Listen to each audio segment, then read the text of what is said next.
So haven't done the lift yet because after putting in the lift, I won't have anywhere to put my dirt bikes. And then still have 3 cars or 4 cars in the garage.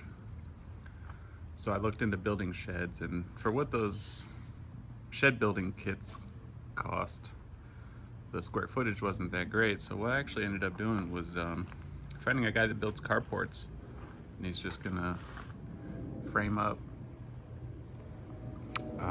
basically just some steel siding and then put a nice wide door over here so that I can get the dirt bikes in and out. But it'll be 10 by 10, so 100 square feet of storage back there. So it'll be nice to have some room to put some dirt bikes and some shelves with some car parts. And then with the location, it's actually nice because one of these days I could punch a hole in that wall right there and I could access it from inside the garage. So we'll see what happens, but at least I'll have a place to put my dirt bikes and some car parts for now.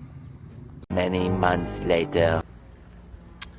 So this was a project that started back in April, and basically the guy came out and planted the post and then kept delaying coming out to put up the frame for the walls and the roof.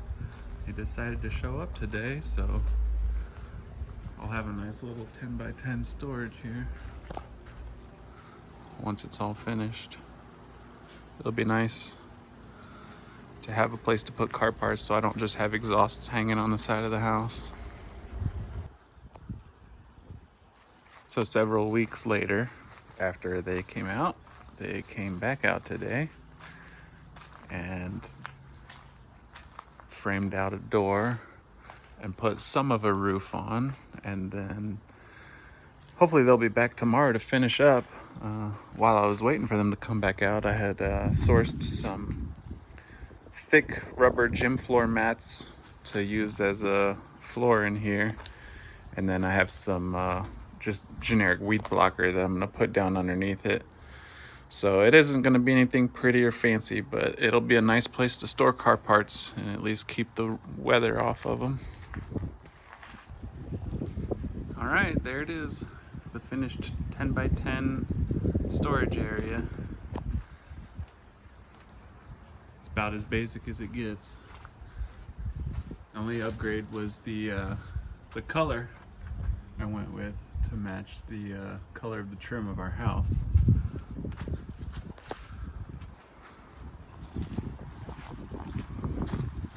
And I did a little bit of leveling, just eyeballing it with the rake, and then I cut up these rubber mats to make a floor in here. Nothing fancy. This is like the opposite of Hoovie's Garage 3.0, right? So I'll put a little, probably put like a little magnet light or something right here, just so there's a little bit of light in here, but I don't plan on actually spending time in here when it's dark, so. There you go, 100 square feet of storage, and it's lockable, barely. I don't even have a handle. I only have this little thing, the latch that sticks out, but what can you do? All in for under 1,500 bucks. It's cheaper than any of the 10 by 10 sheds by a long shot. Time to assemble some shelves and start putting some car parts in here. All right, got the shed built, got the shelf built. I left one shelf out in case I need to put something big down there. I already hid my exhaust from the neighbors, dirt bike stands, skateboard that hasn't been touched in a while, stickies. Give myself a little string to get myself out. That's a wrap for now.